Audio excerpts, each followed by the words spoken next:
Are you ready for a review of the most exciting soccer game on four wheels? It's soccer, but in rocket-powered battle cars.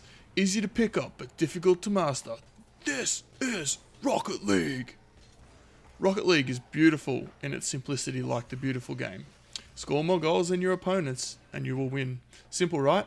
Well, thanks for coming to the review. See you on the field. Alright, now the icebreaker is done, let's get into the important bits. The game's very accessible to gamers of every level. You can pick the game up and know what to do straight away. Maybe players that have played racing games might pick it up a little bit more quickly, but it's not really necessary to enjoy the game.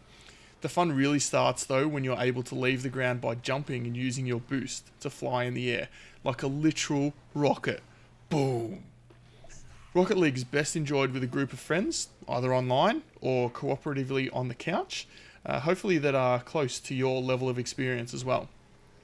Since matchmaking will find your opponents close to the top ranked player in the party, if there is a large skill gap, one or both of you are going to have a bad time.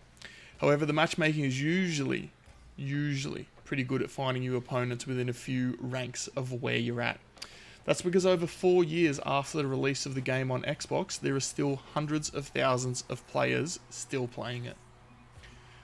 What about the playability? Well, there's so much to enjoy, so much to play. Do you like a 1v1 me, bro? Don't worry, you're covered. There's also 2v2 and 3v3 in ranked, as well as casual mode. You can gather a party of 4 and play 4v4 casual chaos mode.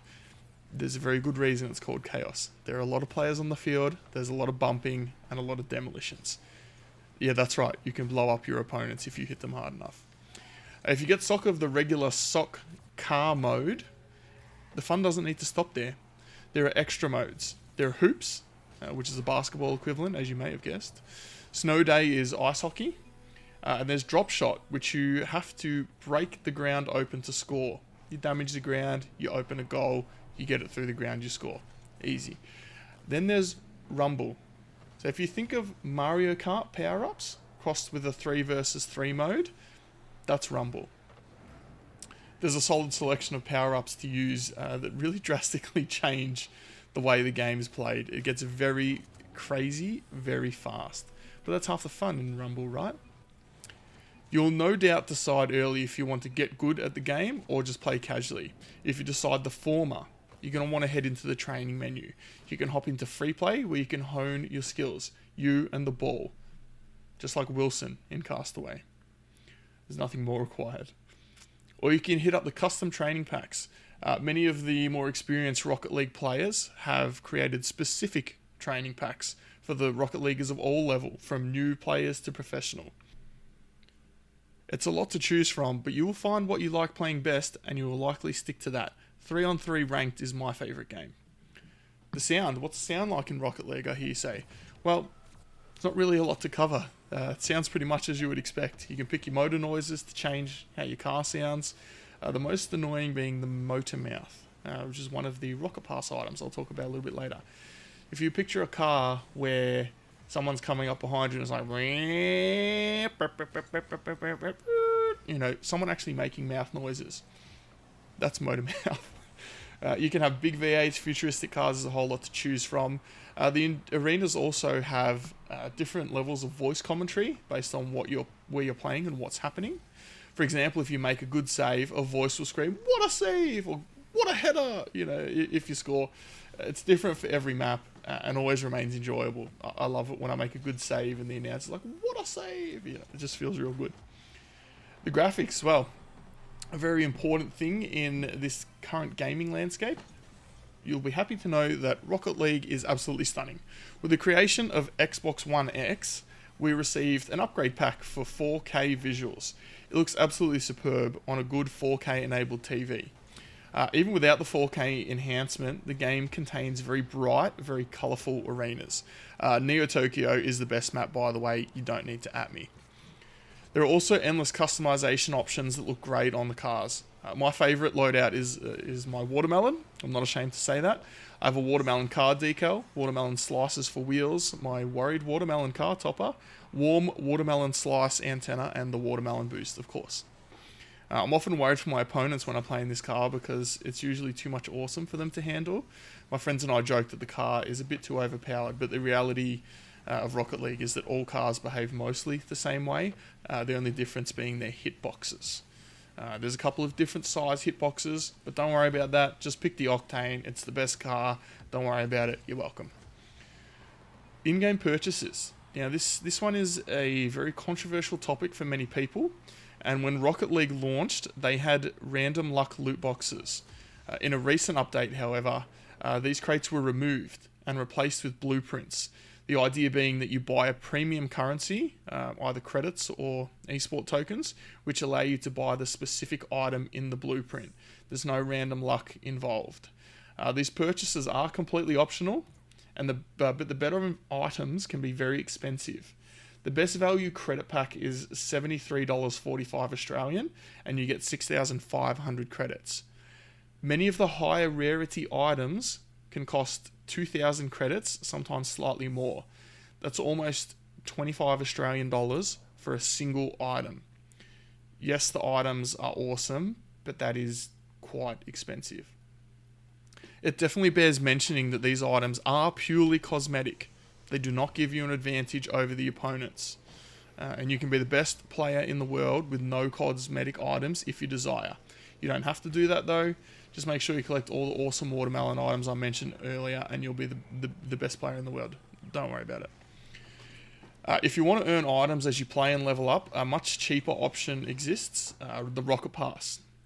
There is a free level of Rocket Pass where you pay nothing and you get customization items every few levels. But for 1,000 credits, that's about $11.30 if my maths is correct, you can unlock the premium Rocket Pass. That will reward you with a variety of sick items every time you level up.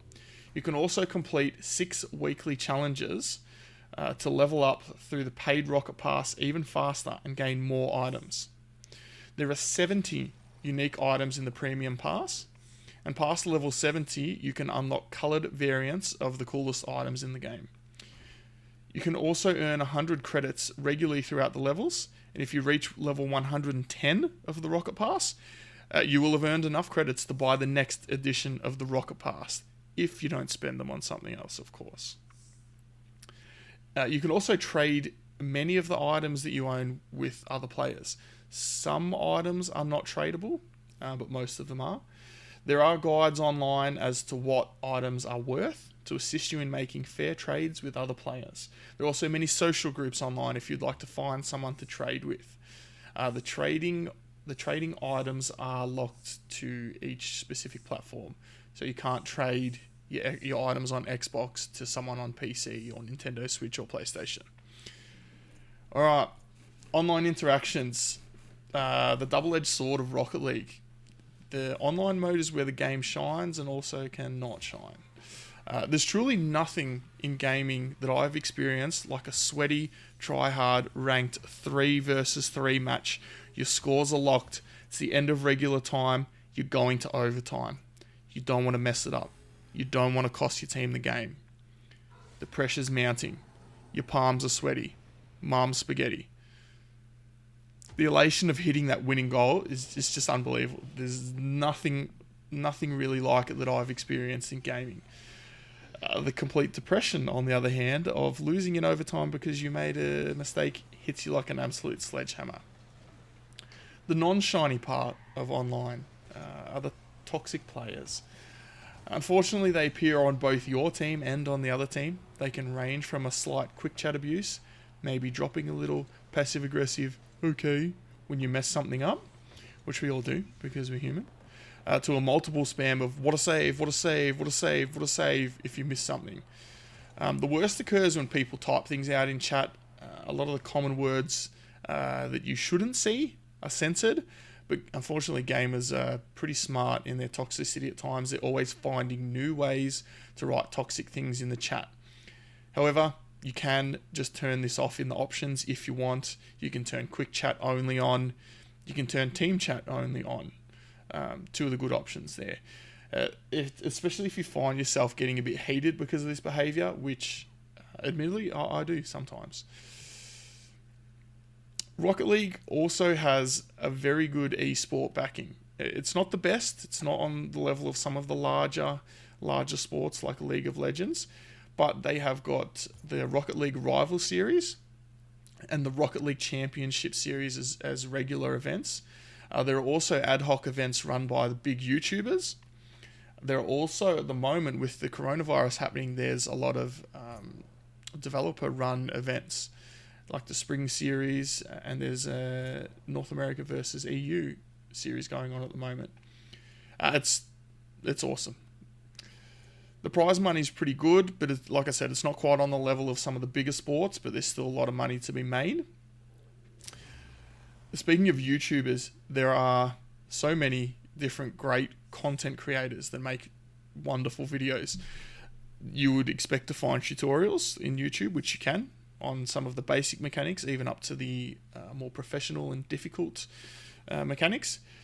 You can find out why you suck at Rocket League with Sunless Khan. That's one of the tutorials that I really enjoyed when I was starting out. They have game shows like Family Feud. There are stories behind the iconic moments in Rocket League, like when Justin hit his Game 7 0-second goal to tie it up and take the game to overtime. That was crazy. But you would expect to find montages on there, which of course you can, but there's just so much in the way of Rocket League YouTube, you'll never be without something to watch if you really like the game. There's really nothing like Rocket League available. In summary, drive it like it's hot, and I'll see you on the field.